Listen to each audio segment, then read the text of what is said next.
someone's already noticed that we're my Team Canada for tonight. So that's, the most important thing. This was the most important thing on my day, but the hockey game is the second most important thing on my day.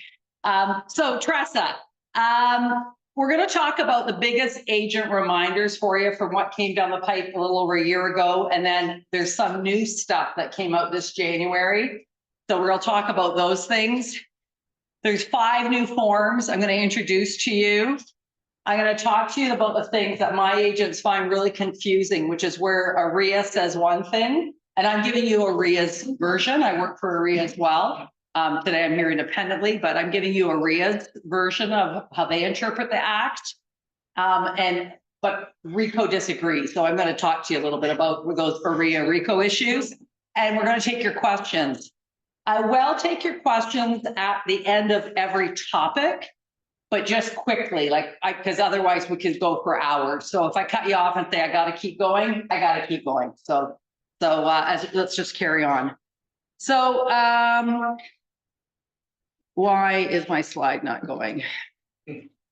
I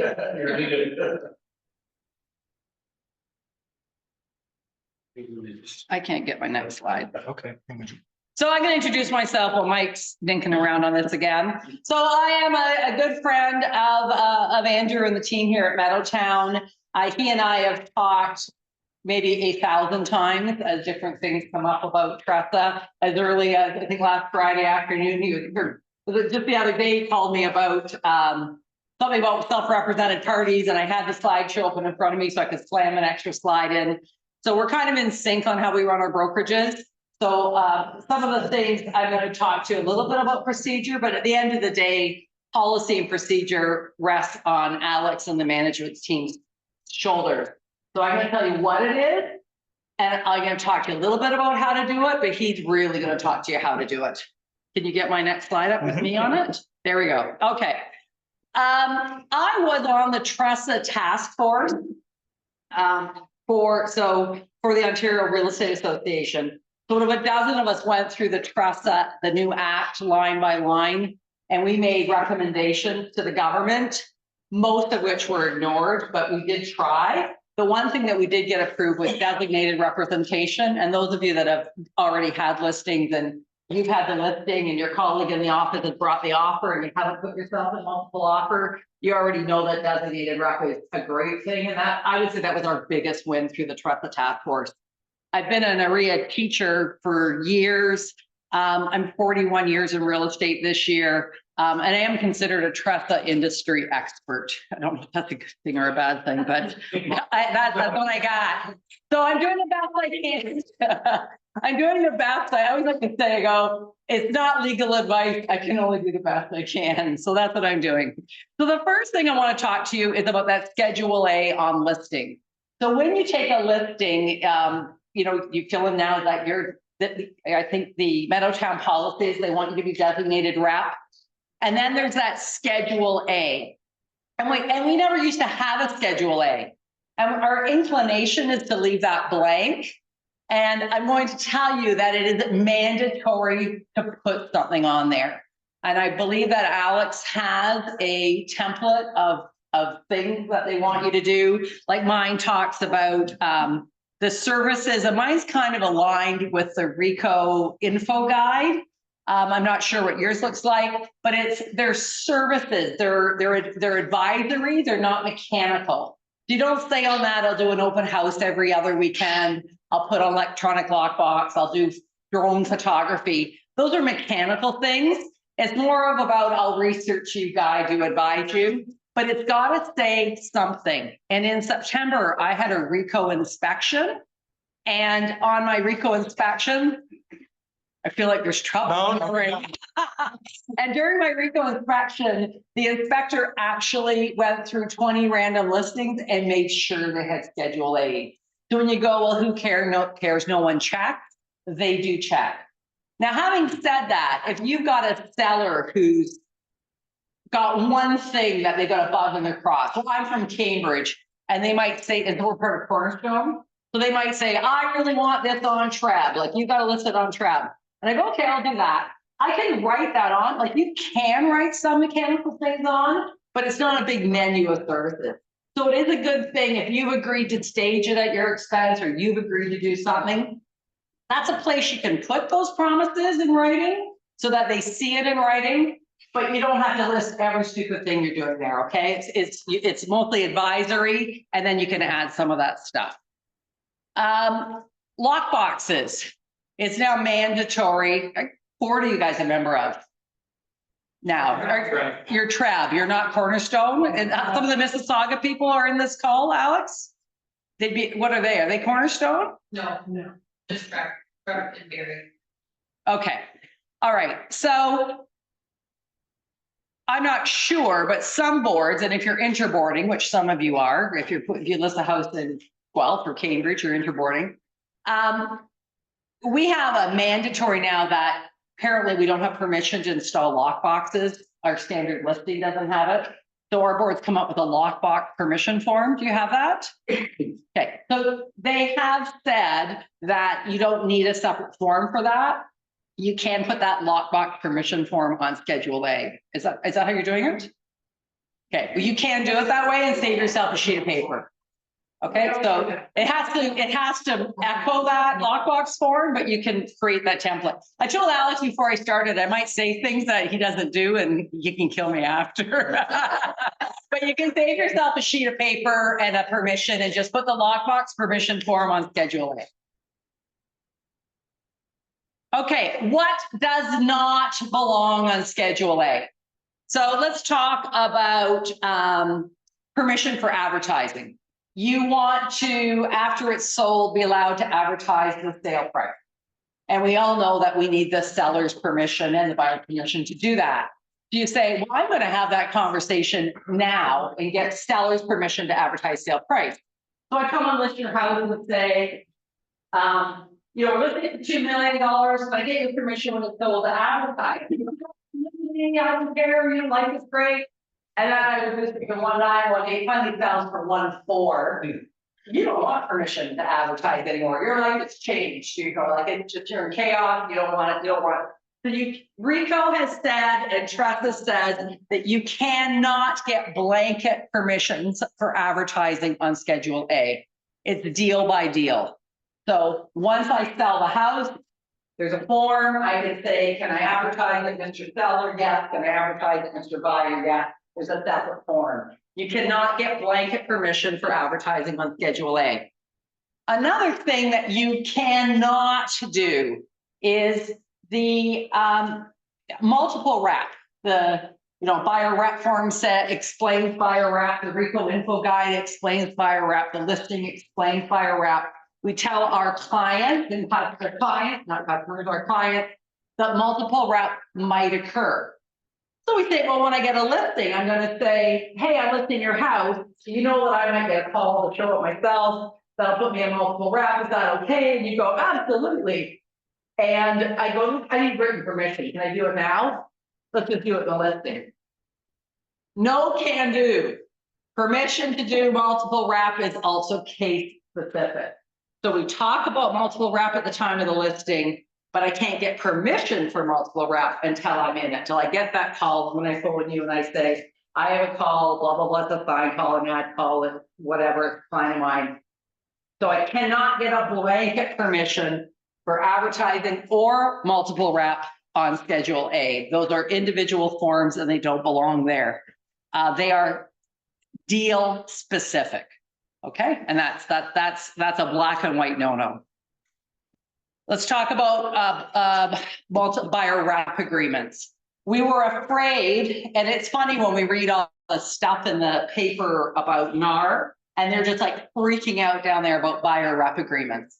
A lot of the conversation in Canada is, what happens if that kind of stuff happens here? It's already here. We already have buyer rep agreements. Like, it doesn't matter. What's happening in the States is only how we do real estate already up here. We have buyer rep agreements. One of the things we were worried about is we get a sign call or just any kind of an ad call. And they say, I want to see that house. And we were going to have to say, well, sign this before I show it. And we know that strangers don't want to sign anything until they meet us. And quite frankly, I don't want to sign up with a stranger because he might be the kind of guy I don't want to do business with. So we want to meet each other. We want to dance a little, like we've used the language, we want to date before we get married. So we can have an oral or implied representation agreement. So if you phone me, very glad you're sitting here. If you phone me and say, I'd like to see a house, or I mean, at an open house, and I say, I can show you the one next door, and it's another brand listing. So I can't show it as a self-represented party. I have to make you a client. But I just met you. And I go, I'll be representing you when I show you this house. You understand that? And I give you a copy of the RICO info guide, and you go, yes, I understand that. I have an oral representation. I can show you that. I might follow it up with an email and say, I'm looking forward to our appointment tomorrow. I'll be representing you. You've got a copy of the info guide. And then we'll date. I'll show you that house. And then if you say to me, I'd like to see more houses with you, Angie, now I might have to formalize that and put it into writing. So the TRESA rule says you've got to take that oral or implied agreement and put it in writing at the earliest opportunity. So I'm just going to talk to you how that's different from the old act. The old act said I had to put it in writing before I did the offer. So what we all did is I showed you houses that took you out for 3 months, you know, we had this long engagement. And then I finally do the deal, and I do the offer, and I did the buyer rep agreement at the same time. I did the buyer rep agreement 1 minute before the offer. So I fulfilled the act, because the act says prior to the offer, it's prior, 1 minute prior. The new act says at the earliest possible opportunity. So I've been showing you houses for 3 months, and I consider you my client, and you consider me your agent. RICO will suggest you had an opportunity to put that oral or implied agreement into writing sooner. So I'm advising my agents, I don't expect you to get it in writing the first time you show a house, but you should be trying to get it in writing the second time, once you're creating that relationship. And RICO and I will not find it acceptable if it is done at the same time. That does not match or meet the requirements of the law. Unless you come into my open house, I meet you and you buy it, and it literally all happens in 5 minutes, then it's fine. That's how it happens. But you can't say in 3 months you never had an earliest opportunity. Does that all make sense?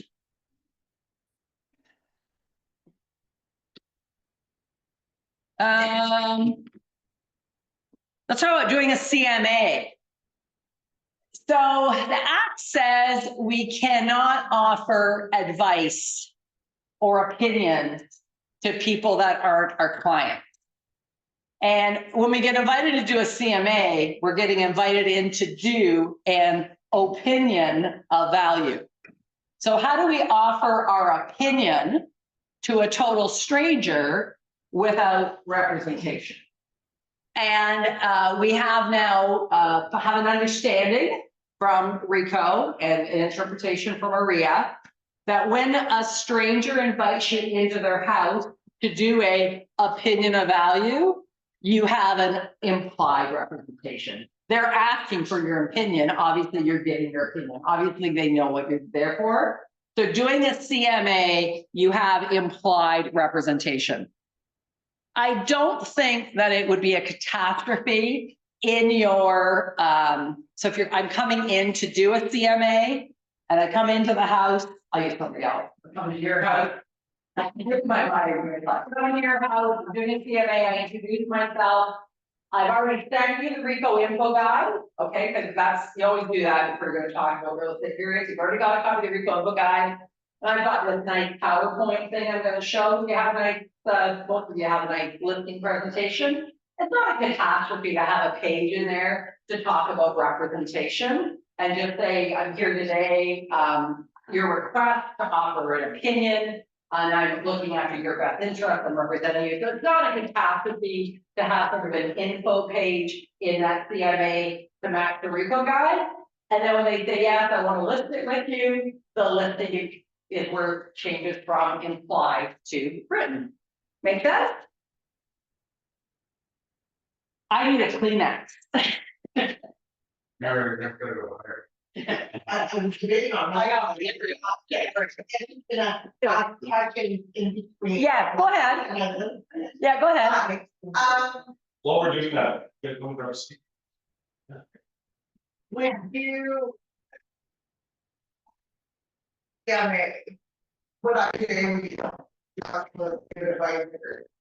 I just have been meeting this area. But. So we have a kind of a decision on that. You are allowed to do a fee. Okay. Because you are allowed to offer an opinion. Would you still leave it? I don't think leaving it or not leaving it makes any difference. Okay. Okay, yeah. So you are, just make sure they have the info guide and make sure that perhaps your CMA now has a slide in it that you're offering opinions under as it's implied representation, you're there working for them. Okay?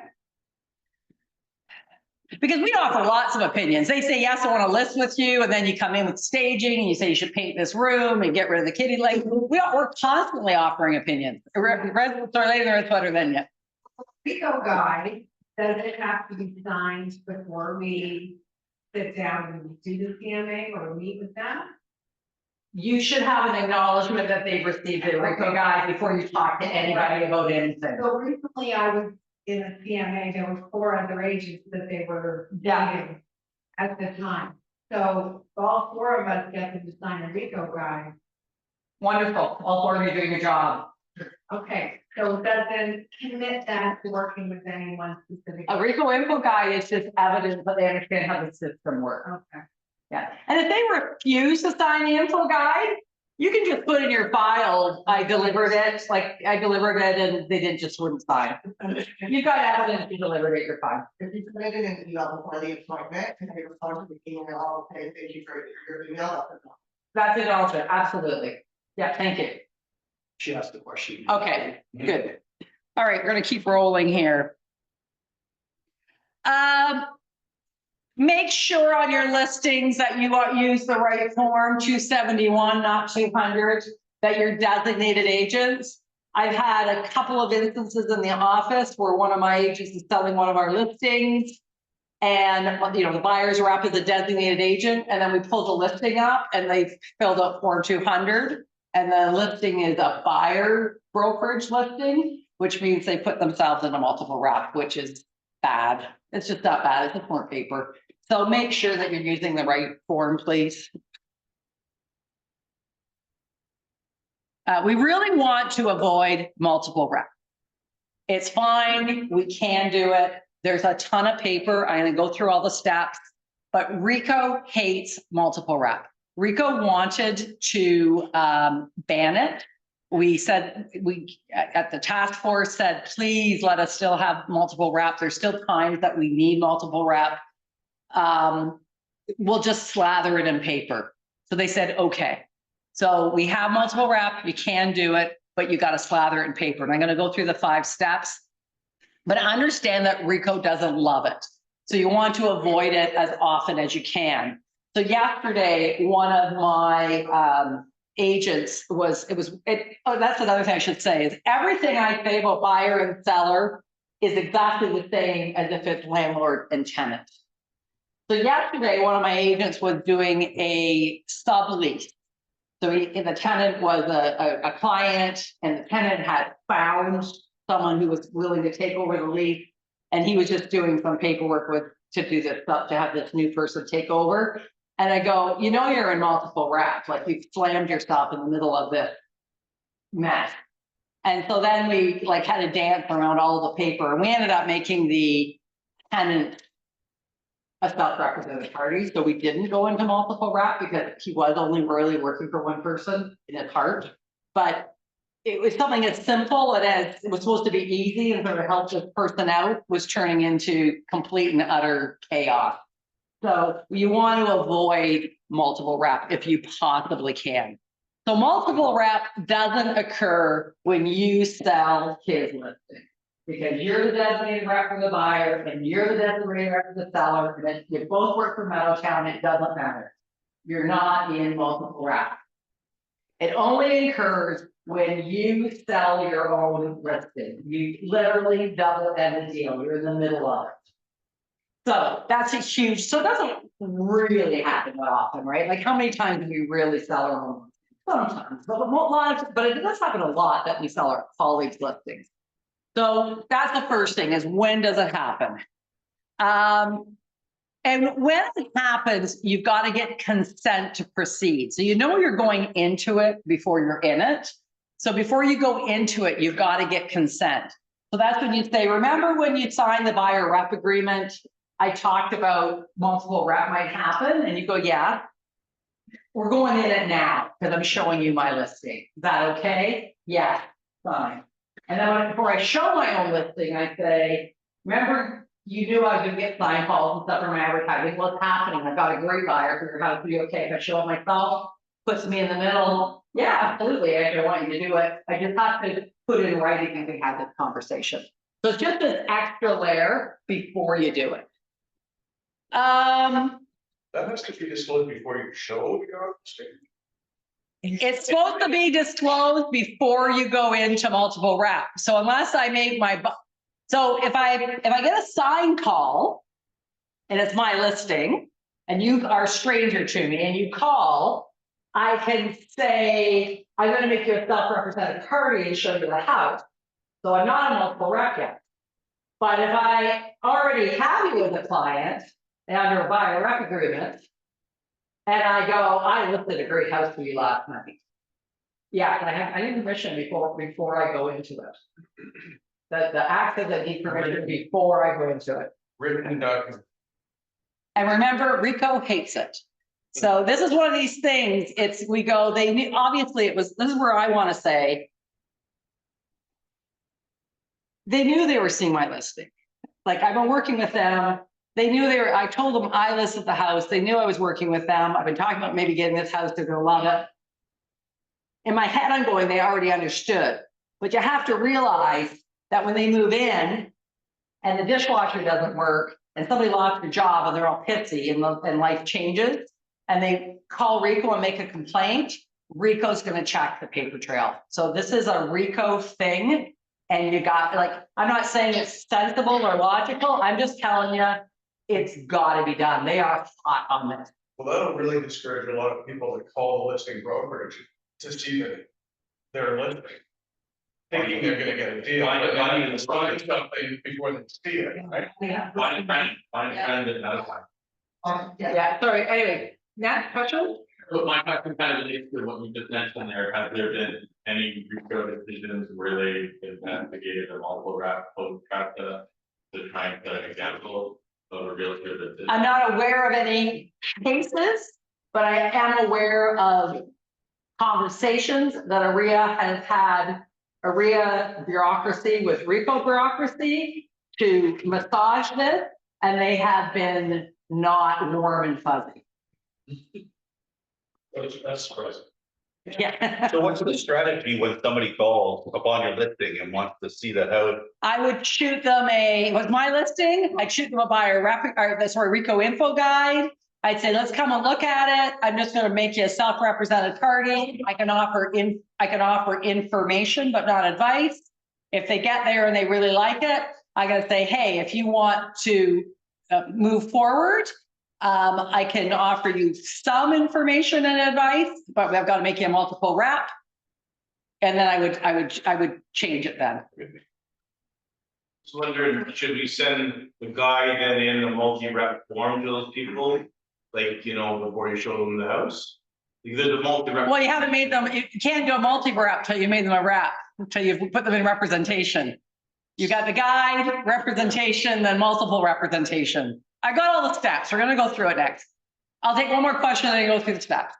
Do you even need to make them a self-represented party at that point? Because doesn't Rico say that you can show the listing to someone who isn't represented by you because it's a service to yourself? Right, but they are self-represented then though. There's only two types of people. It can be implied, Would be implied, okay. okay? Can be implied. That first visit can always be implied. Okay.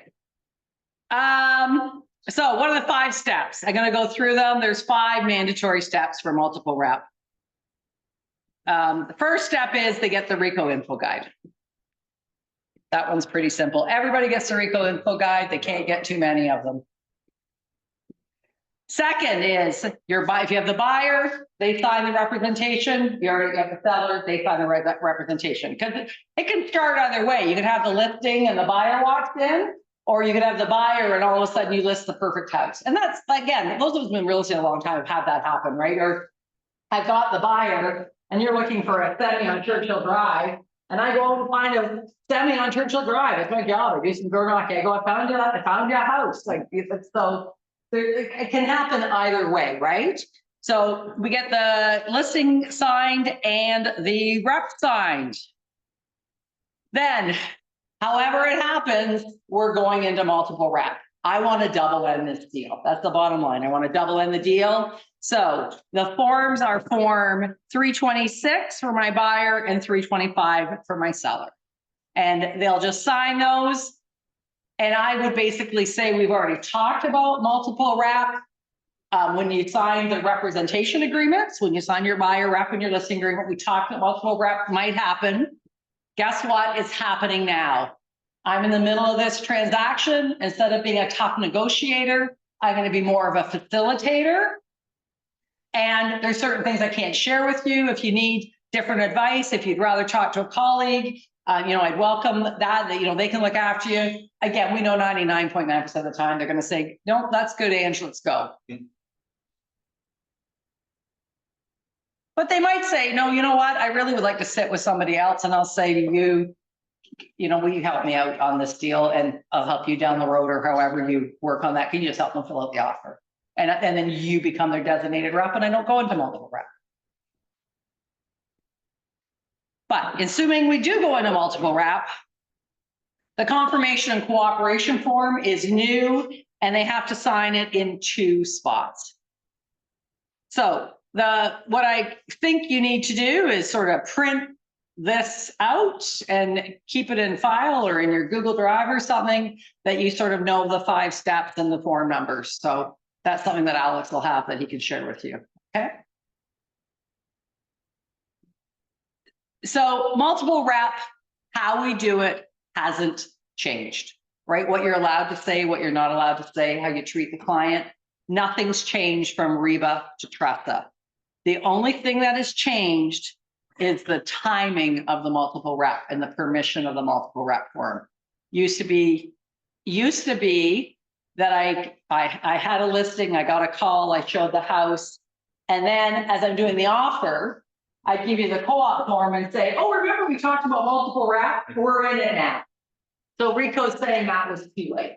You need to talk about it earlier because they understood that your role had changed a little bit.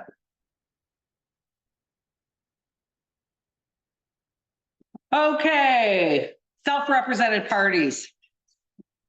Yes, it's a big topic. Yeah, it is, because when TRESA came out, it made it very clear that you cannot even provide clauses for an offer, like right? Correct. Right? So, I mean, I've been doing this for 24 years and I. You can't provide clauses for an offer for a self-represented party, not for multiple reps.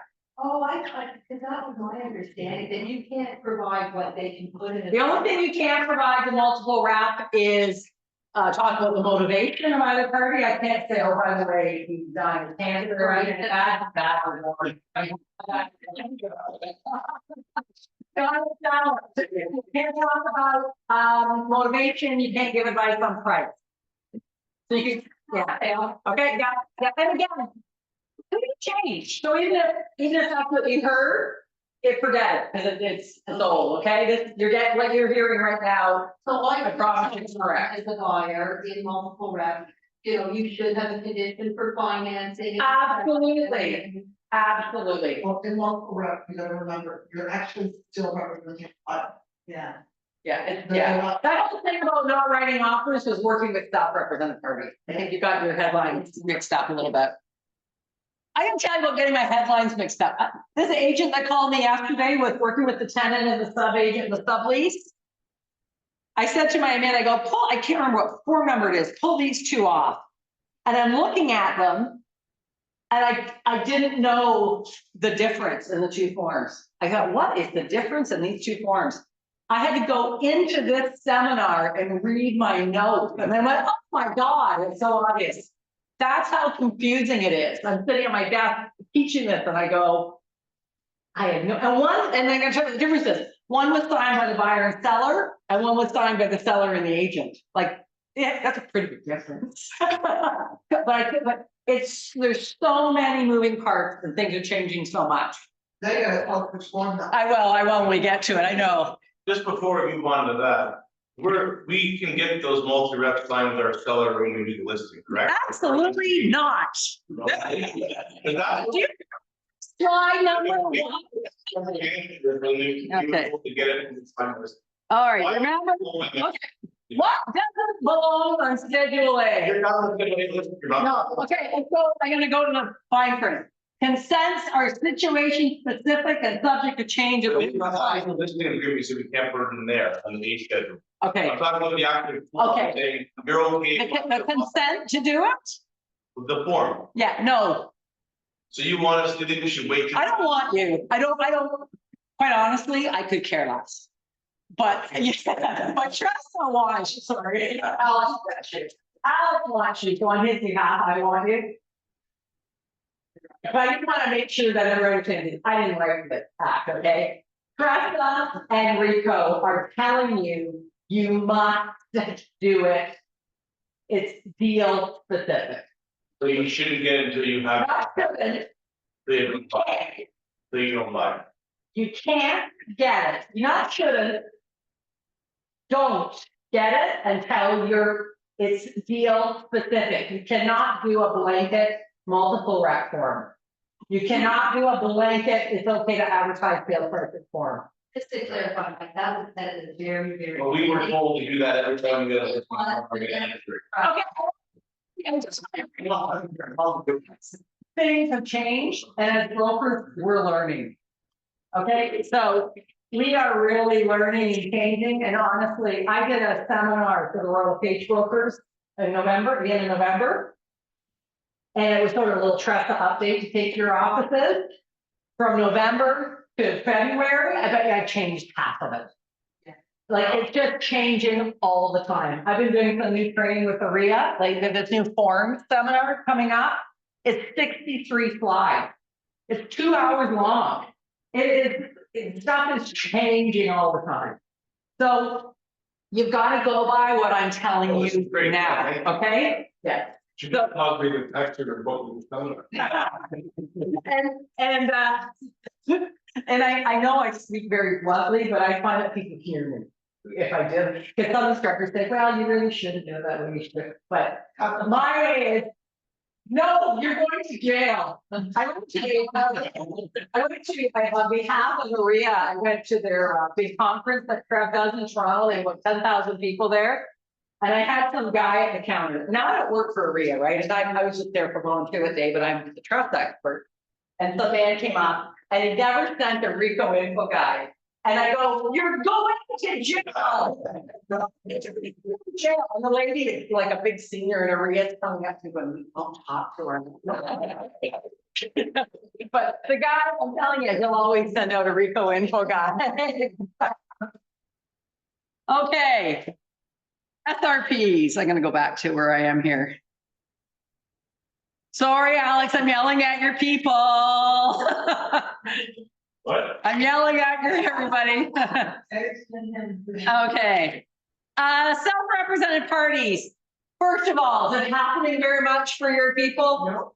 I gotta tell you a little story. So one of my sales ladies, remember, works with tenants as the same as with sellers. She's showing an apartment, the guy comes in, knows everything about everything. I'm a self-represented party.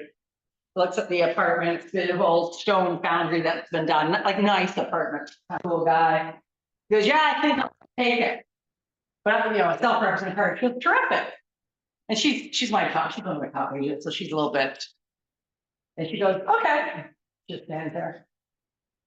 And he goes, well, what do we do next? You're self-represented, you figure it out. And he goes, well, I need to, you know, write up a lease, author a lease. And she goes, my seller can't do that for you. Like, I'm working for my seller, you're self-represented. All right, I guess I need. So she's kind of proud of herself for being kind of a bitch, but anyway. So we don't get very many self-represented parties. Sometimes we do though. Sometimes we want them to be self-represented. We're still gonna have that private for sale, you know, where you call the guy and the lady and you go, I see your house for sale privately, I've got a buyer. Would you let me show your house? Absolutely. Would you pay me 2.5%, 3%, whatever the going rate is? Absolutely. So I come in, I like, you go, but I'm not doing anything, I'm not this, I'm not, you know, like one of those grumpy old guys that they just, so they like to show that you're doing everything. I don't wanna go into multiple wrap, I'm just gonna leave with self-represented, I only have my buyer. Any time when they come. Might be doing an open house in your own listing, somebody comes in. And you just say, why don't you just go to your lawyer and write up an offer? Because you can't write up an offer, but there was a whole bunch of forms for self-represented and they've all disappeared. So the only form we need to worry about now is this RICO form. All right, so if they're self-represented, you do need to have them sign the RICO form. Now, one of the things that Alex called me about this week. Oh, the other thing I would do if I was dealing with a self-represented buyer, I'm just looking at my notes, is I would always put in a condition that they took the agreement to their lawyer for review. So that I can always say to them, like if it goes sideways and they say, well, she made me sign it or she did whatever, I can always say, no, I did write up the agreement for my buyer, but I insisted you take it to your lawyer for review. So always cover, that's a cover your ass thing. Isn't there a legal disclosure presented in the agreement? The agreement just says that you're not a lawyer, you're not an accountant, you're not an environmental expert. It doesn't say that they should go see one. So, but if you, by putting in a condition and making them waive it, you've really covered your butt on that one. So would you write the offer for your seller? I'm writing the offer for my buyer. I'm selling a bid low, right? I'm writing the offer for my buyer. They should do their own offer from the lawyer or something. They should do it. Not do a sell offer to a buyer. Correct. Or we've got to fix it all if it happens. We shouldn't do it. We cannot write an offer for a self-represented party. So they need their lawyer to write it because they're not going to model it. Correct. Or you could say, why don't I have a colleague do it? And they could be like, but you know, put themselves, most will just say, I want you to write it. Like, again, most of them will say, maybe I want representation, somebody write it for me. Or you could write an offer from the seller to the self-represented buyer and put it in. They don't love that. They want us to avoid that. They don't want that. Okay, question that came up, Alex phoned me last week, was some listings are coming up where they are banning self-represented parties from viewing their property. Have you seen that? Yeah, I know. Okay, so Cornerstone is they've said that, so and again, I know you're not members of Cornerstone, but I think the rules probably are gonna align. Cornerstone will not accept listings that say that, so that's just one thing. I don't know Trevor rules, but Cornerstone, I can only speak to what I know. Cornerstone won't accept them. The notes came through, it says that they don't believe that any seller would want to keep a buyer out of their house. What we think is happening is that lazy realtors, from Toronto, I can't say that. Yeah, I can't say lazy realtors from Toronto, this is Georgetown. I think that lazy realtors from Toronto are listing houses in Cambridge and they're getting a call and they're saying, well, why don't I make you self-represented? And they're letting the people go through the houses without agents. That's what I think is happening. And that's why agents are saying no self-represented people in my house. Because what they really are trying to say is no people in my house without an agent, which is kind of two different things. So I think that's what started, is that lazy agents are just giving. We have an issue, I don't know if we've had it, like we have had issues where like I had a showing on a house, especially during COVID, we're so busy. And I thought, oh, I'm just gonna pop by and open the blinds up. And there's people, like it's a showing and people are wandering around the house meeting that he's just giving them a watch. So I think that's part of this problem. We believe that RICO would say that your seller wants everyone to see their house, including self-represented parties. So you could put in a listing that you want to make sure that all parties are accompanied by an agent, even if it means you have to show it yourself. Right. We don't think that you should let strangers into house without an agent. But we also think that people obviously have to sign something, know who you're doing business with, and all those safety things. But putting in a blanket clause, no self-represented people can view this listing. That's, a Cornerstone saying to us, it could be discriminatory. It could be like, you could go, it could be like, Cornerstone is saying it could be even under the human rights code because there's an allegation of discrimination of a whole group of people. You've excluded an entire class of buyer, that's discrimination, and try to convince RICO that it was in your client's best interest. So I don't think it's bad to say no self-represented party will be allowed in the property without an agent in attendance. I think that's fair, right? But you can't discriminate that class of people. So we're seeing it on the seller direction, the agent now is doing it. Yes, I saw one. Saying seller finding directing no self-represented parties. You can't come in, the seller doesn't want people in their house. Right. The agent probably thinking, I don't want to deal with self-represented parties. Yeah. So I'm thinking that you know now, self-represented now finding no self-represented parties or. No, because RICO's saying you obviously didn't explain it to your client properly. That's not part of, so what I would suggest to you is, this is a TREB problem. So TREB needs to do what Cornerstone did, and they may already have done it. They've already said you can't do it, it's illegal. So what, we have to follow our clients' lawful instructions, right? But just like a client can't say, don't show my house to purple people with 3 eyes. That's not a lawful instruction. The question is, don't show my house can't be shown to self-represented parties. That's not a lawful instruction, so we can't follow it.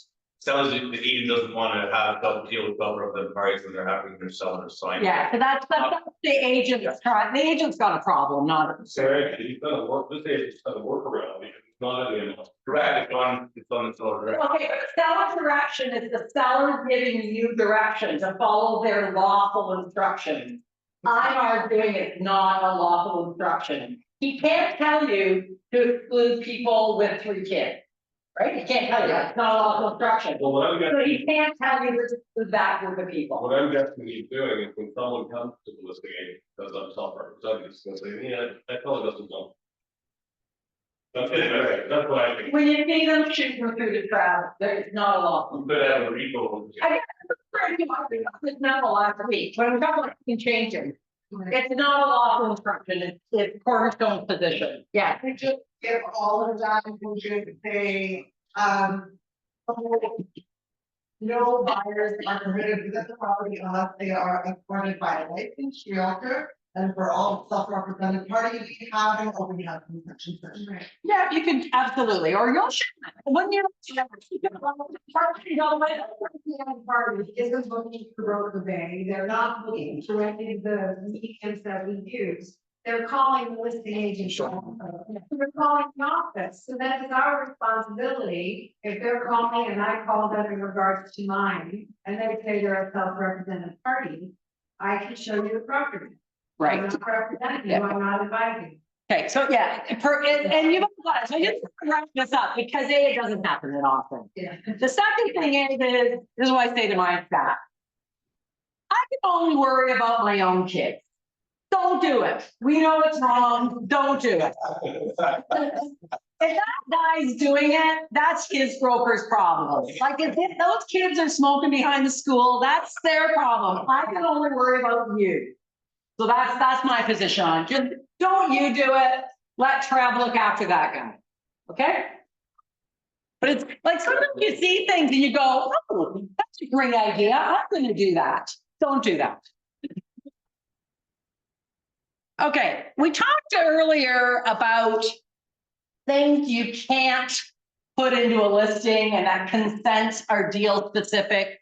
And one is when you want to advertise a property. So when you sign a listing, it says, I am going to do everything and put your listing in the world to tell them it's for sale. But your consent to advertise ends the minute the property is sold. It has a sold sticker on it. Now you have to say nothing about it. That's what it says on the listing. So advertising, sale prices, all of those types of things, you need consent. And on listing day, everybody's happy. On selling day, they're sometimes less happy. So consents can change. They're deal specific. You know, buyers might say, like, even, and you need buyers and sellers' permission. But, you know, the buyer's out looking for a house, they're all happy, yeah, sign a consent. And then they find out that their husband's not buying with them. And all of a sudden they're not so happy and they're buying some crummy little condo they didn't really want. So now life changes and they don't have consent to share prices.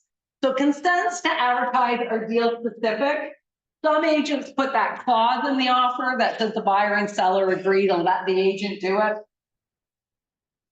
We don't love that. You know, RIA doesn't love that because you're not supposed to put yourself in the deal. I don't know that it's illegal. I would say it's not a best practice. This is the best practice. So if you're the type of agent that likes to advertise sales and postcards and all that kind of stuff, that you're allowed to do it at all, and what details you're allowed to share, use the form. You just have to put it on. Could you just add that to the offer? I think so. I have written a handwritten, should this form be a part of all your deals? I've got that written right in here. And don't ask for consent when you do your listing. It's deal specific. And just to be Yeah. clear, if you're not advertising sold price, do you still need consent? So there's the new ARIA Forms seminar has about just the just sold postcards, and they would suggest, and I haven't made this a policy in my own office, I'm just going to tell you ARIA's position. ARIA's position would suggest that anything that identifies a property, i.e. 123 First Avenue just sold, no detail, needs permission. I have not made that an office policy. My office policy, if you're going to share details, and details include 5% over asking or 10,000, like that people can do the math, like any details, you need that form for sure. So the other reason it's not a best practice to put the clause in the offer is, and this was a case. So I bring you an offer and I put the clause in. You're the seller. So the buyer's already signed it, and I got that clause and sent it out. And I bring it to you, and you're gonna take the offer, but you're PO'd about the price. You're not happy with the offer, but you're in a pickle, you gotta accept it. But you cross out, the only thing you change is you sign it and you cross out that clause, and you say, I'm not sharing the price of what I sell it for. And you send it back. Okay, that's the only thing you change. The price, closing, everything, the only thing you cross out is that. And I take it to you and I go, guess what, you bought a house, this, that. You go, you know what, I slept on it, I don't really want it anymore. Phew, I've got it out. The deal died. It went, this guy took it to court, and he said that if he had just written an offer without the agent putting that stupid clause in for her, my house would have been sold. She killed my deal because she was worried about her advertising and her business, and she killed my deal. If she just written a proper offer between buyer and seller, my house would have been sold. Those are really, Yeah. So that's why it's not a best practice. They can accept the offer and not consent to advertise it, it would kill the deal. If it's not, it's the, yeah. So we're abiding by all these rules. If you have a third party site that advertise, so everybody's working with that. Good point. We have to abide by these properties. I think when we're grandkids. It's cheaper. I know. Listen, living in a world right now with Cornerstone and Crab, when I'm showing a house and my buyer says, well, the loan's three down for this, and he knows more than I do, because I don't have TRESA access. You don't have Cornerstone, like, I'm already feeling like, it's all, we're already in a pickle, I get it. Well, I wonder what, So again, focus on that advertising, that's Alex's job. well, I wonder what happens if you have a paywall. So like a list of that, for example, where you have rentals, you have to log in, it's not a public facing site. Does that make it more like you're sharing with the client? Well, I think, again, if the paywall had, I give consent before you post the information, it's fine, but you can't put anything in there without consent. I don't know where that's gonna go, because every single, what's it called, ballot has that ability, as long as it's got the- And also remember, Realtor.ca in some places is advertising sale prices now. Yeah. Yeah. So this should really go away, if everybody else can do it, we should be able to do it too, that's one of these. This is one of these things that I think is a moving target. Because once Realtor.ca is allowed to advertise prices, it seems pretty ridiculous that I can't. But I'm just telling you. So Rico has a video even, or a bulletin. So in January, I was doing a lot of business, what do you call it? Planning with my agent one-on-one. And I said, you got to go out and you've got to show your people that follow you on social media that you're in business. So, every day, if they're out showing a house or they're just thinking, oh, show you a really great house or what a beautiful fireplace, that people know you're out there. And then I get this Rico bulletin that says, I can't do that because I don't have permission. In a way, I'm advertising somebody else's listing. So, anyways, I just draw your attention to the Rico bill, consent to use someone else's information, but also on our social media. So we've got to be very careful. The key is if it's recognizable. So let's say somebody has this fantastic fireplace mantle and I go, oh my gosh, show me a house. This is a beauty. And then you see that on, I'm not your agent, I'm just showing your house.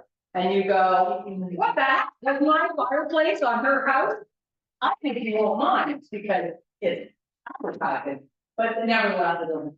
Yeah, we have an agent here in town who goes to agent open houses and walks around and goes, look what I see today, and she showed my house, and I called her and I went, what, showed my house? So, yeah, it's when they call you and, yeah, can I advertise your listing? Listings are the most valuable thing we have, right? So why would we let them advertise our listings? Okay, so how's my time? Good heavens, 11 o'clock, I'm chugging along. So how many people in business longer than 20 years? Most of you. Remember the SPIS and we didn't like it, okay? We didn't like it. For the new people, it was a form, it was a checklist. It looked something like this. It was about 4 pages long. But I used to go to someone's house. Who used to use an SPIS? I need someone that used it. Okay. What's your first name? Barbara? Barbara. So I say, Barbara, I got to fill out the solid property. And so they go now. And we go through it and say, mutual drive, how long is the permit, anybody trying to sue you, how long you don't have the we go through all these questions. And it looks tedious, right? It looks tedious. The problem was we made Barbara sign it, and then one of the things was wrong and then she's getting sued. So we threw them in the garbage. But we tried to take the baby away with bathwater. Yeah. Because when I finished that form, and I left that house, boy, did I know a lot about Barbara's house, right? Like she had forgotten to tell me that there was a little leakage in the back of the neighbor's bed. Or she forgot to tell me that a couple of springs ago in that northeast corner, there was a bit of a flood. So usually that house, again, I don't know the SPIS and the signing, but I used to really know my listing. And I also got to know my sellers a little bit better. So there's a form 820, it's called the Residential Information Checklist. And some of you do almost this intuitively. As you walk through the house, you make your notes. But I would say that newer agents don't know what to ask because you don't know what you don't know. So to sit down, and this is a form for you. No one signs it. You don't post it on MLS. You don't share it. It's a form for you. And I have in my office said this should be a part of your listing kit. And I really, in particular for newer salespeople, because we had one recently and it had a mutual drive, but it wasn't being used that way. And the sales rep didn't really know what that was. And we just avoided a really big mess. But had they been filling that out with the person, they would have asked the questions earlier. So it's a great form, 820. And again, it's just for you. Best practice, should this be in your listing kit? I think it's a great form. It also is your opportunity to verify information. So if down the road, somebody says, well, you never, like, let's say you never asked me that, you could say, no, I kind of did. We went through all the form, like I did on that date, I might date it. So even though they didn't sign it, it's evidence that you asked the questions and that you talked about it. So you can use that as well to protect yourself. Rico would say, so there's a recent case, Rico, and it was about a multiple driveway, which was not disclosed. And again, I'm from Cambridge, so we have these older wartime houses with shared driveways, right? So I'm familiar with that. But if you've got I'm a Toronto agent, we use this, I always say, and it's not a compliment. So a Toronto agent that only sells condos, they don't know what a multiple drive is. Like they don't know. They've never seen it. It's not in there. It's just, they don't know what they don't know. So having a form like that is proof that you tried to verify information. Rico, the case at Rico, and this is an actual case, the seller said nobody asked them and the realtor was found guilty. Rico said if they use the form, they'd have proof that they'd asked the question. Is that only if they've given a copy to the seller as well? No, it's your evidence. You can always. I do it every time, but I don't typically leave No, it's your evidence. I would just take it and date it and you put it in your file and you've got evidence to say. And the other part that always forms good evidence for you is if you say, Your Honor, I do a Rico checklist every single time I take a listing. Or say what I do, present an offer. I always say I'm going to do the Reader's Digest version. I'm going to read every clause in the offer, or not read it, but highlight it. And I have a thing. And I would bring in 5 witnesses. And I'd say, when I did your offer, did I do that? Yes. When I did your offer, did I do it? Yeah. When I did your offer, did I do it? Yeah. Then, Your Honor, why didn't I do it then? Because I did do it. And the judge would say, the evidence is that she has a pattern of doing business, a system. And so if it's her word against yours, I believe her. So systems help you, right? Your evidence. All right, keep rolling. Okay, material facts. We've got to remember that TRESA is an act that we follow the rules, but it is consumer protection legislation, which means it was written to protect a consumer. So TRESA defines, so material fact and material defect is different. So we might say, well, material defect is knob and tube wiring. Material defect might be asbestos. Those are material defects defined. But a material fact is anything that may affect a buyer's decision to buy or a seller's decision to sell. And it's our job as realtors to determine what material facts are. And when we determine them, we have to disclose them. And we have houses in Cambridge where I'm talking to the agent on the phone from out of town. I'll say from London this time. And I'm talking to him and I'll say, there's this weird thing in the basement. And he'll go, and I go, I've seen this house. Like he's a listing agent. He's not even in the house. You know those guys, right? And so there's no way he's determined the material facts on that property. Rico will say that you have to know your client, you have to understand your client and what's important to them.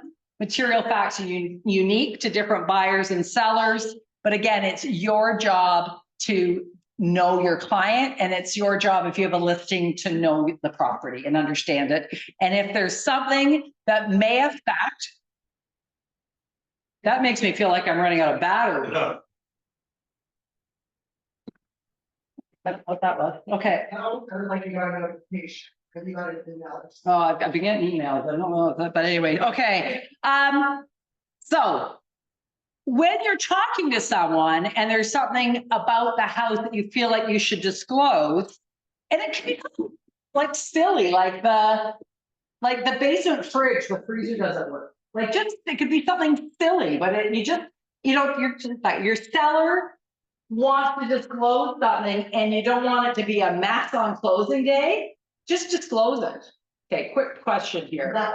Would that like also relate to, let's say, something that would stigmatize the property? Material facts with facts. Stigmatized properties are different and they don't fall under this category. As a listing salesperson, you do have to disclose things that affect a buyer's decision to buy or not to buy. But stigmatized housing is a psychological defect, not a material defect, and it's not part of this conversation.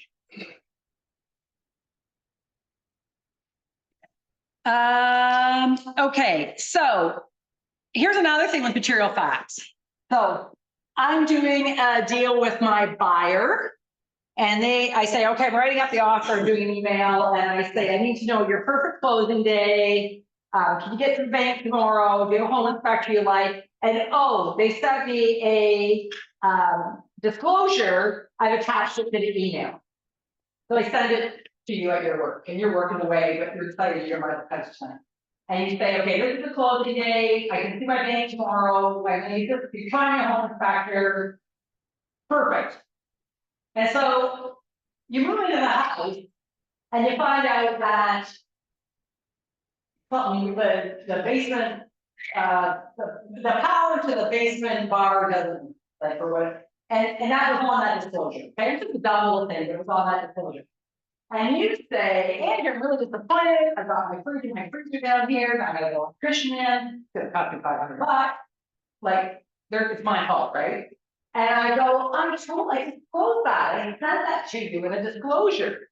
And I need to find the email. I go, look for the email. The 20th of February. And you go, hey, I was at work. We were talking about the offer. I answered your questions. I didn't even open that up. So when this goes to RICO, this is what they say. Because it's consumer protection legislation. They say it's not good enough to give it to them. You have to have evidence that you talked about it. So I need to say in that email, open the disclosure and talk about the hydro in the basement, and I need you to email me back saying, okay, got it, no problem, I still want to have it. So it's not good enough to shoot documents out by email and go, oh, phew, it wasn't a problem, because they never mentioned that to you. You've got enough evidence that you discussed it.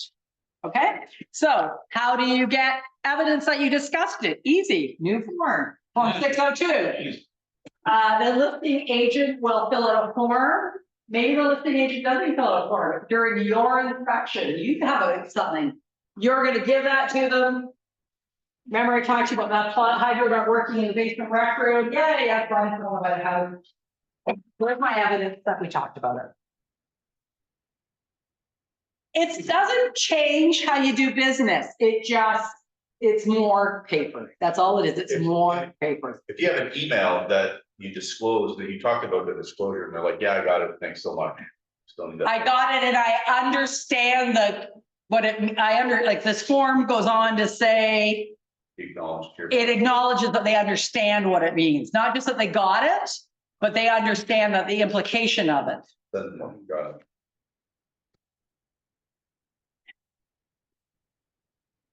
Form 209, disclosing latent defects. These are hidden defects. Patent means obvious, latent is a hidden defect and not easily identified. And some people say, well, when I show a house, it's as is where it's, or it's not, sorry, as is where, it's buyer beware. So buyer beware only is applicable to patent defect, visible defect. So the buyer can't be aware of something invisible, of a latent defect. So buyer beware doesn't help you. The other thing is some people will say, I'm going to sell the house as is where is. So I got my mom's house up for sale. She's passed away.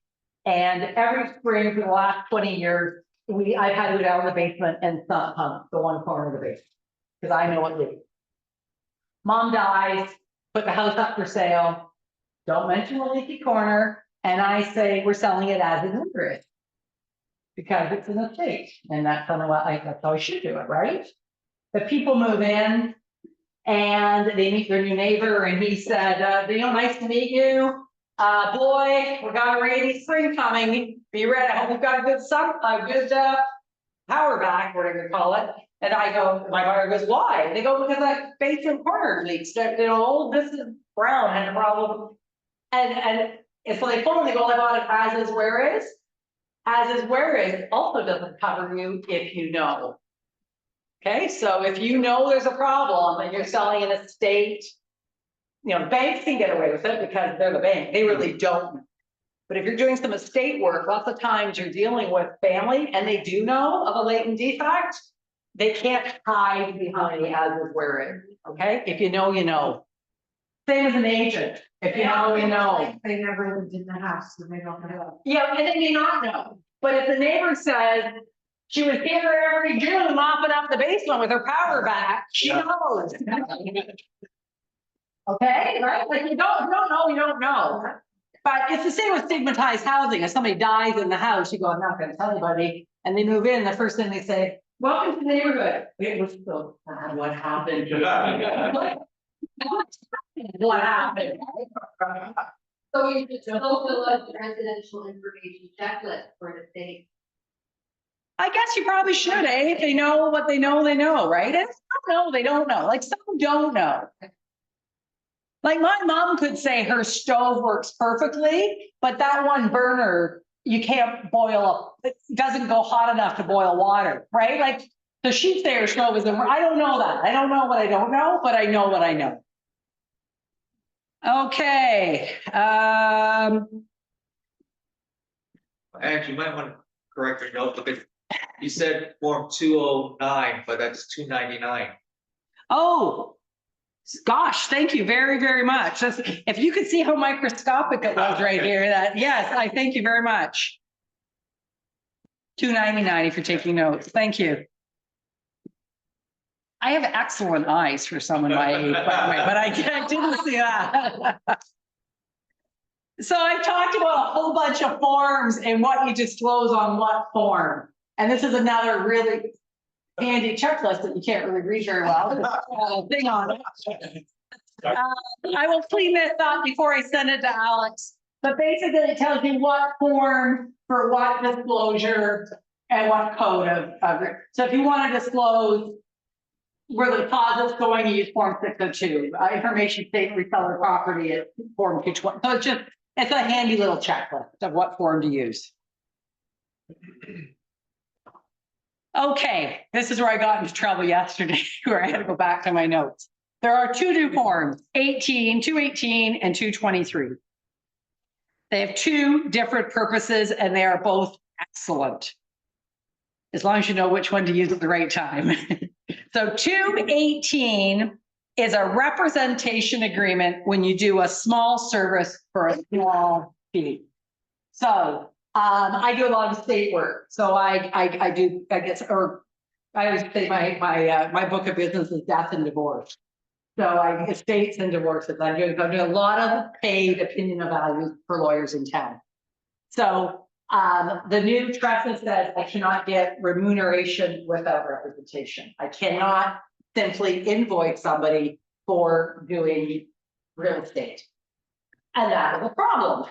So we now have a form. It's not if you're listing a house, it's not for private for sale. But if you're doing a small real estate job and they want to pay you $500 or a couple $100 for doing one little thing, you could use this form, okay? It's not for, again, it's not for mere postings and stuff like that. It's just if you're doing a small real estate job and you want to get paid. Make sense? But only if you wanna get paid, Pardon? but only if you wanna get. It's only for getting paid. Yeah, you've got to have representation to get paid. So this, you can't just send out invoices anymore. You've got to have representation. So if I'm doing a paid appraisal or paid CMA, I would send them this form, say to sign it, and here's my bill. Is there any other like services that you would use this for besides what you're doing? The example that I like to use is fee appraisals. I would say that if there's anything else, you would have a conversation with your management team.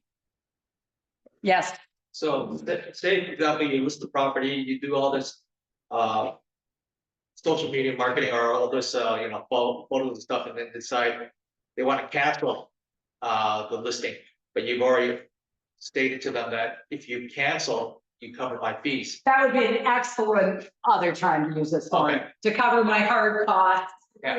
pre-listing, that would be a great time to use this form. Yeah, because we can't just send them an invoice. Even if you put a clause in the listing agreement saying. Well, there is no listing. These are for properties that aren't listed. Right. And that's what this gentleman's example is. Like, I'm gonna get the listing on March 1st. So I've already sent in my stager, I've already done the photography, but then it never comes to a listing and they've agreed. They said, no, we'll cover your hard cost. That'd be a great time to use the form. Thank you for another thing. Okay, anybody, there'll be weird and wonderful things that come up where you want to get paid for something that this form will come in handy. So this form is between you and the client.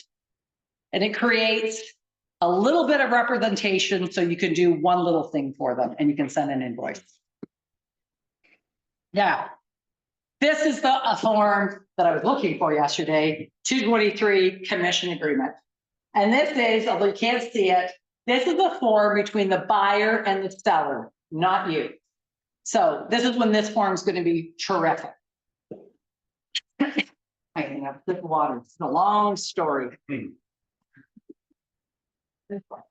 So.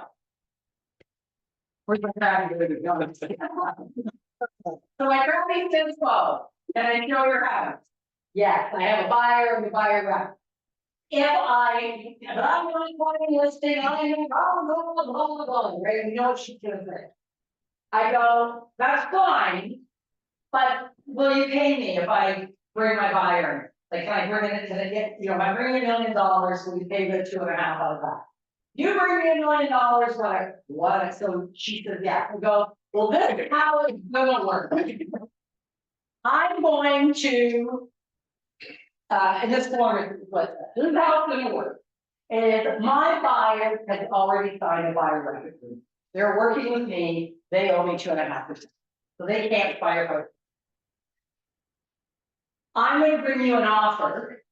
And in that offer, I'm gonna put in a clause that says, if it's acceptable to you, you're going to pay the 2.5% for them to cover their buyer rep agreement. But it's gonna come out of your purchase price. Are you gonna be okay with that? Like, which is the traditional way of doing it. And you go, yeah, you're not really paying me, you're paying 2.5% to cover their buyer rep agreement. And you go, yeah, that's fine. If you bring me enough money, I'll pay the 2.5% out of that. So then I'm gonna give her form 223 and say, this is between you and the buyer, they talked about the 2.5%. And if we bring an offer, it'll have a clause in it that the money will flow through. I just want to make sure you understand how it works. We'll give her a RICO info guide, self-represented party. And she goes, okay, that's fine. Just bring me a good enough offer, I'm happy to pay it. And I have her, so this form explains how the money works. So then I go to my buyer and I say, I'm going to show you this house. You've already signed a buyer rep agreement for 2.5%. If you buy that house and you two come to an agreement of price, she'll cover the 2.5%. And you go, okay, just like if you bought a regular listed house, so you go, okay, that works for me. So I put a clause in the offer, the remuneration clause, called the REIS clause. So I put this clause in the offer. And it says that the seller's lawyer will irrevocably pay me the 2.5%. So the fear is, what happens if the buyer and seller get clever and they go, well, just cross that out, right? And initial, and now it's not there. Well, you're never gonna do that, because I'm just gonna go after you 2.5%, because I'm the rate. So you're never gonna, my action is the buyer agreement. So this only works if you have to have a signed buyer rep agreement.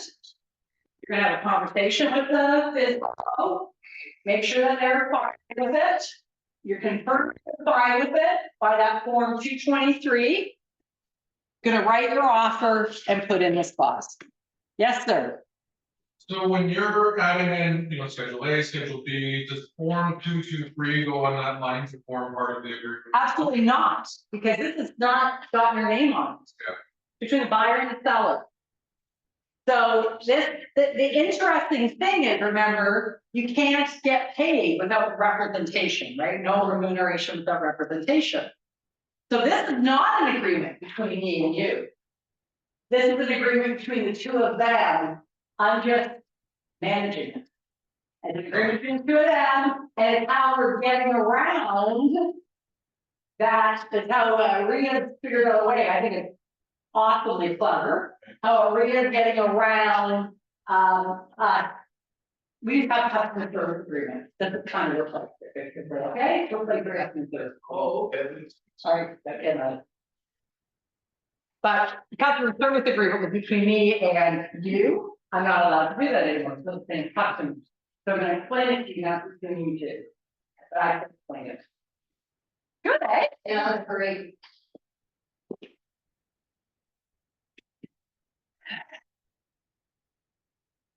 Okay, I'm just gonna touch on, because my time, I'm trickling out of time here, but we have been doing the questions as we go, so that's good.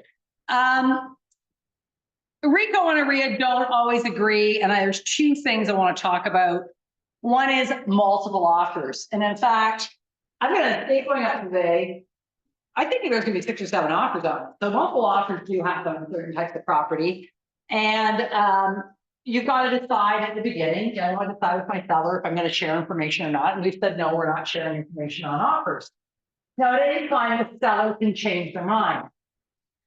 Rico's position is that if the seller says to me, I'm changing my mind, I want everyone to know about the closing dates that I have. Aria's position is everyone who has a signed written offer on the table can hear that information. Rico seems to think that anybody in the world can hear that information. I believe your brokerage and my brokerage and most brokerages and the Ontario Real Estate Association believe that if we are sharing information, we're only sharing it with people who have signed written offers on the table. This is what the Act says. If the seller directs, you can share the substance of the competing written offers with every person who's making one of the offers. What Rico has said, I don't know if I have it on the slide. Rico says they've taken the last sentence, the last 3 words off. They go, the seller direct share the substance of the competing written offers. Again, the Act says with every person who's making one of those offers. That's. Yeah, thank you. That should be the thing. Yeah. But Rico just taken that off of it. So our interpretation is just share it with the people. I think that's Alex's advice as well. Again, it's not happening that often, but if it does, just the other thing is if you're sharing, everybody ultimately gets the same information, but I can say I'm sharing the closing, let's say the 3 of you made offers. I'm sharing the closing date of your offer. So I say, I have a closing date of March 30th on one offer, which you love. We all do that. And then yours has no conditions. And I say, and I have an offer with no conditions, which she loves. So I'm sharing different information from different offers, but everybody's getting all the same information. I call that Frankenstein the perfect offer, and I don't think it's gonna look very good in court.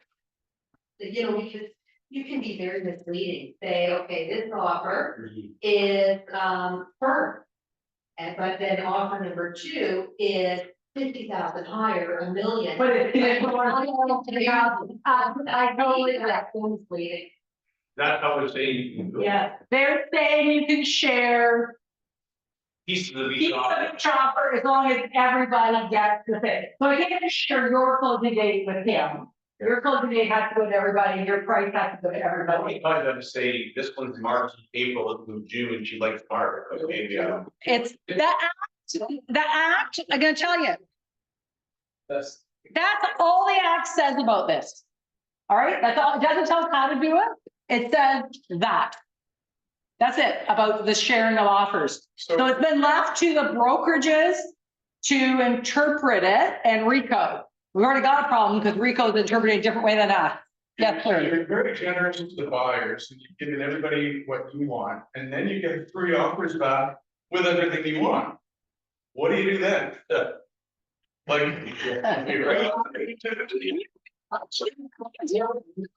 You know, you sold your house, that's what you do. Yes. How do you make a decision though? Yeah. Like, how do you make an ethical decision? They're never all the same though. Anyway, carry on. Procedure versus policy. I don't often have multiple offers, but on a couple of times when I did have multiple offers. And one offer was better than the other, but there was either a price or a condition on another offer. The one that was most agreeable, what I would do or have my client do is sign it back with the changes that were on the other offers that they liked, whether it be price, made the irrevocable before the other one. Okay, I don't want to talk about procedure. I'm just giving you policy because there's 1,000 ways to do this. My point with this is you will hear from some people different than others. Your office policy is just share information with people who have 5 written offers on the table. Alex and I talked about this. That's how we feel it. The guy who showed the house 3 weeks ago, or, you know, the realtor.ca lead that didn't even look at the house, they shouldn't be privy to this conversation. And we would also say, if we have any configuration, I would say you need to share the same thing with the same people. So if you're only sharing closing date, you have to share it with everybody about it. That's the law. And if you're only sharing price, then share the price with everybody. Yeah, and that is, you have to do that. Everybody at the end, all the 3 people have all the same information. It just may be different from each offer. Okay, so the RICO bulletin, we don't love on this because we believe they're interpreting it weird. Okay, that's just. The other question we get a lot is personal trades. The RICO bulletin says, an agent must not represent a party to their own personal trade because the conflict of interest is too severe to manage. How many of you have listed your own house? How many of you have rented your own rental unit that you had an apartment? A lot of us do that. Rico's saying you can't do it. You can't, like, it's that if I list my own house and I do my own open house and I get a buyer, I can't do the deal. Can't do the deal. That is not in the act anywhere. Okay, that just simply isn't in the act. There are lots of buyers who want to deal with you personally. They might feel they're going to save a couple bucks because they don't have to bring their own agent in. I find in renting, my agents that are landlords are constantly renting their own apartments, right? So I would say that we need to create some kind of disclosure that just say the buyer / tenant understands the listing agent is also the owner / landlord. They have the opportunity to seek independent counsel, blah, blah, blah, kind of like multiple rep stuff. But this RICO bulletin, I'm just telling you, it says you can't do it. The act doesn't say that. Who wants to give you counsel for that? The problem is, in my office, I haven't run into it too much with people listing, double ending their own sale. But they are renting their own properties all the time. So it's the double ending information. Yeah, they're double ending, yeah. But the acting, you can do it, you can sell your own house to your own buyer, acting, Rico's saying, no. No, the act doesn't speak. Yeah. Act doesn't speak to it. So if somebody gets something to play in the Rico, what's gonna trump what, that's the issue, right? And we, you know, Well, insurance covers you for errors and omissions, like mistakes. So yeah, with your insurance, yeah, I would believe it's not fraud. If you've disclosed all over, it's not fraud. The only time insurance doesn't cover you is if it's fraudulent. So I have in my notes, I know in my office, I have one policy for leasing and one if you're selling your own property. If they're double ending their own rentals, I don't have a big issue. If they're double ending their own property for sale, we've got a different path we follow. I think that's what a lot of brokers that I talk to are doing. Just be aware of the bulletin. It's a good conversation for Alex to have with his management team. All right, I have 11:32. So a couple of things on the AREA hub, area.com/the hub. Everything I've talked about today is highlighted in their language with examples and forms. It's a great resource. Use it. I think for sales meetings and stuff, you could almost pick one and do a meeting out of each one. They're all individual. And other than that, oh, I've got Tara Equity on that. That was the last time I did this. Anyways, other than that, that's all I've got.